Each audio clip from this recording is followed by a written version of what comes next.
sa nagsasabi sa akin sa workplace na mamarol. The word mamarol is such a Bacano word meaning sip-sip. Ito lang masasabi ko sa iyo. Itigil-tigil mo na yung pagsasabi mo sa akin na mamarol.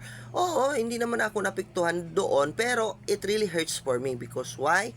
Ito sasabihin ko sa iyo, I am an environmental health and safety officer. Bilang isang environmental health and safety officer, I was the lead of all of my colleagues who are safety officers too. So ako yung nangunguna. So bakit kailangan ko pa magpasip-sip kung tutuusin? And in fact, being an environmental health and safety officer is a holy one, a holy work. Bakit sabi kong holy work? Palagi ko yung pinaulit-ulit. Kasi we preserve the lives of people. Ayaw mo man sa tao, hindi man kayo magkapareho ng kultura, hindi kayo magkapareho ng estado sa buhay kasi yung iba mas mahirap pa sa daga, ang iba din mahirap lang, ang iba din medyo may kaya, gano'n. But we preserve their lives. Ayaw natin na may masaktan, ayaw natin na may masusugatan, ayaw natin may mamatay, at ayaw natin may magkasakit. Because life is precious, life is important, as what the Bible says and what the Quran says. So we preserve it. So wag mo sabihin sa akin na ako ay mamarol. Bakit po ako magpasipsip? Kung ako ay andyan sa posisyon na yun.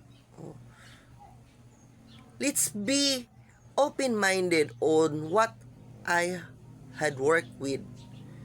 Kasi kung tutuusin, kung galit ako sa iyo, hayaan kita.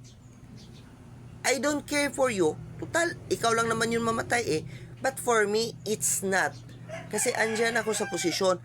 I need to look on you. I need to look on the persons. I need to look the organization. Kasi ayaw natin na may mapahamak. And in fact, kahit ayaw ko, it is the law.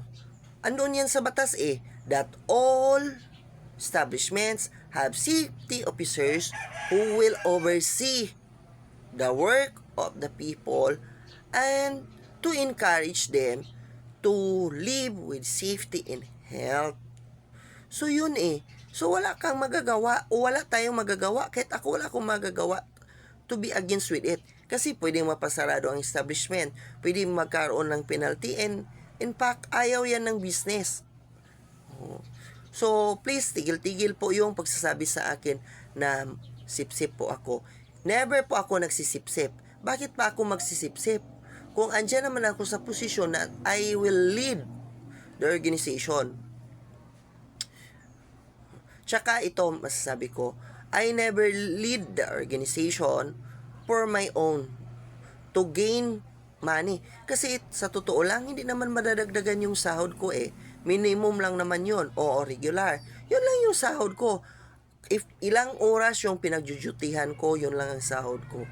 And that's the fact. If malilate ako, kaltas yun sa sahod ko. If early ako, it's fine. Beating Paul kasi wala kang sanctions. Yun. So, walang pinagkakaiba sa atin. Pinagkakaiba lang, the only thing that differs for us, because I work as environmental health and safety officer, I work for you.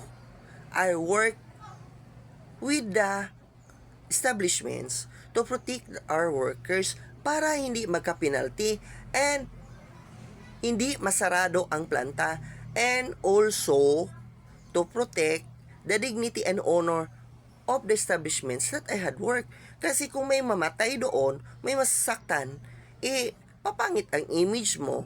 Ipapangit ang image, walang mag-apply at walang gusto magtrabaho kasi matakot tayo dyan kasi wala lang din naman yung pakialam sa kanilang mga workers. So yun.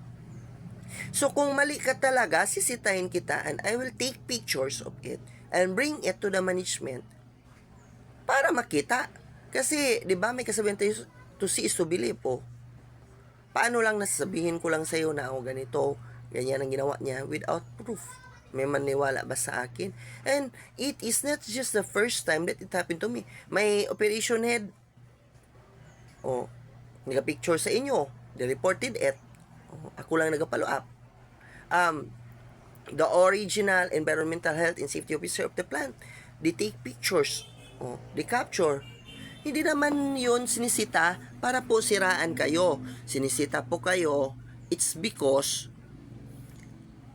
you needed to be disciplined with, to be corrected with na mali yung ginagawa ninyo. Kasi kapag ako naman ang nagkamali, oo, tikom ang bibig ko. Kinokorek ko ang aking sarili.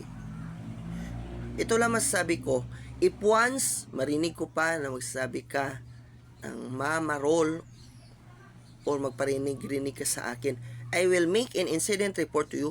I will make an incident report. I will email it to my superiors and to your superiors to and management. Tingnan natin kung saan kaya. Kung hindi ka pa nadala sa first na ginawa ko na incident report, baka sa second. And I am not afraid to do it kasi pinoprotektahan ko po kayo. Hindi ang sarili ko ang pinoprotektahan ko.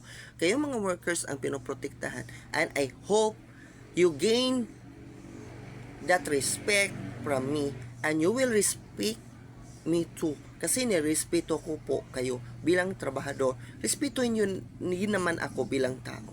Yun lang din naman po.